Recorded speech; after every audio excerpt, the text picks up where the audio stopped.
안녕하세요. 대통령 소속 농어업-농어촌 특별위원회의 다양한 정책들을 전문가와 함께 쉽게 알려드리는 정책 브릿지. 저는 진행을 맡은 아나운서 염진아입니다.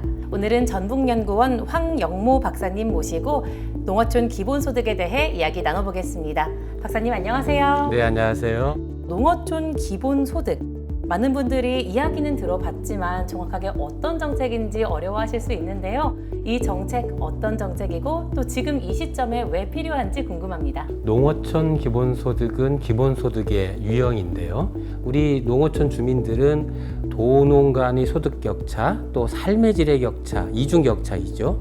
여기에 생활의 불편함을 감수하면서 살아가고 계십니다.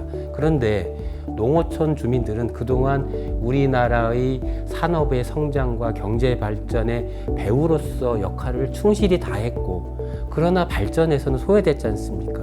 그리고 지금은 어려움을 또 감수하면서 살아가고 계셔요.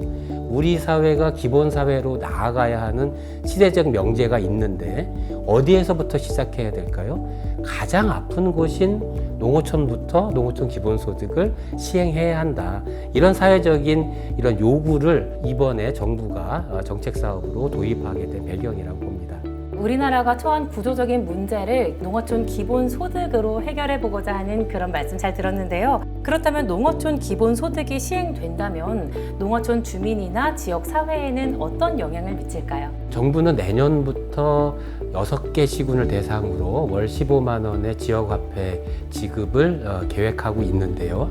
농어촌 기본소득이 시범 실시된 경기도 연천군 청산면의 사례를 보면 개인적인 측면과 지역사회 측면에 긍정적인 기대 효과가 확인이 됩니다. 개인적 측면은 첫째, 나의 자존감 향상에 크게 기여를 했습니다. 그동안 불리한 여건에 침체되어져 있던 개인의 신체적, 사회적인 자존감이 높아졌고요. 특히 이 지역화폐로 지급이 되다 보니까 지역 상권의 활성화, 또 이 지역화폐를 사용하면서 사회적인 관계망의 확대, 또 이 지역화폐가 지역에서 다시 순환되니까 지역경제 승수 효과, 이런 효과들이 확인이 되고 있습니다. 그래서 농어촌 기본소득이 시행이 되면 개인의 자존감을 높여주고 지역경제를 활성화시키면서 지역사회의 활력을 도모할 수 있는 이 세 마리 토끼를 동시에 잡을 수 있다. 저는 이렇게 봅니다. 곧 개인의 안정이 지역사회의 활력을 돋궈줄 수 있다는 게 굉장히 인상 깊었는데요. 그렇다면 기존의 농업보조금이나 직불제랑 비교했을 때 농어촌 기본소득 어떤 차별성을 갖고 있을까요? 기존의 농업소득은 특정한 목적의 이런 보조금 사업입니다. 그러다 보니까 지원 대상이 특정하게 되어 있죠. 농업직불금의 경우에는 농민들이 농업의 공익적 수다 기능을 수행하는 데 대한 보상으로 농민들한테 지급하는 것이죠. 농어촌 기본소득은 지역 주민 모두가 지역 지킴이로서 역할을 하니 이렇게 대상에 대한 구분, 또 특정한 목적에 대한 규정 없이 모두에게 보편적으로 지급한다는 점에서 가장 큰 차이가 있고요. 이렇게 농어촌 기본소득을 지급함으로써 지역사회 지킴의 이런 마지노선 기반을 만들 수 있다라는 데 특징이 있습니다. 네, 그렇다면 농어촌 기본소득 정책의 성공을 위해서는 국민들의 동의와 설득이 중요할 것 같은데요. 혹시 어떤 방법으로 설득을 하면 좋을까요?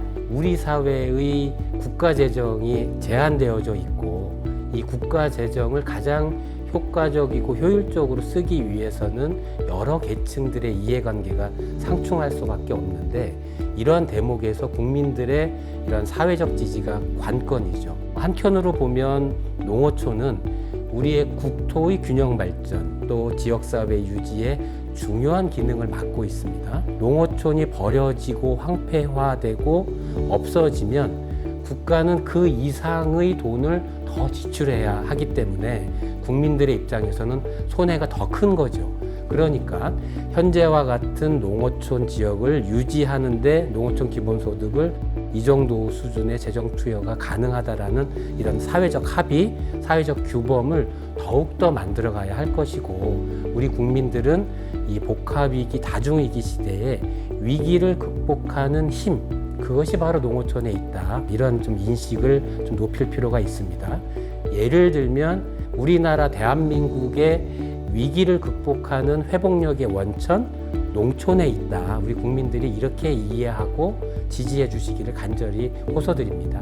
결국 우리나라 위기 극복을 위해 농어촌이 살아야 된다, 이런 점을 우리 국민들께서 이해해 주시면 좋을 것 같은데요. 농어촌 기본소득과 같은 새로운 의제를 성공적인 정책으로 발전시키기 위해서는 어떤 논의를 하면 좋을지, 또 교수님께서는 어떤 기대를 갖고 계실지 궁금합니다. 농어촌 정책과 관련된 이슈가 대단히 복잡해지고 있는 상황이고요.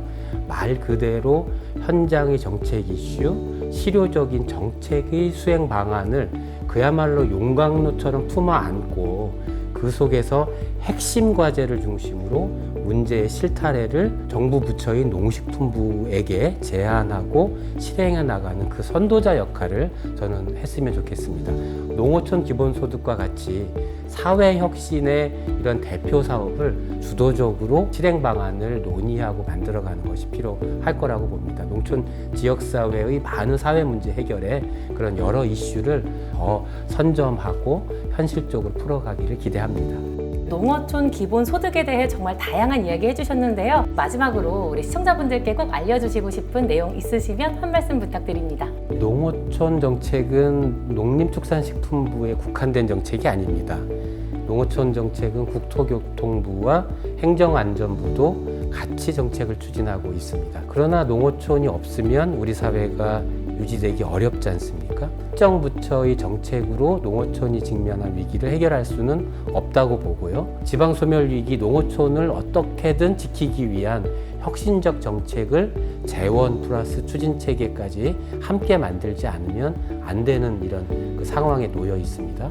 농어촌 기본소득 시범사업을 매개로 농어촌을 활력화시키고 지방소멸 위기에서 구하기 위한 범부처의 종합정책을 지금 실시해야 될 때라고 생각합니다. 네, 오늘 말씀 여기까지 듣겠습니다.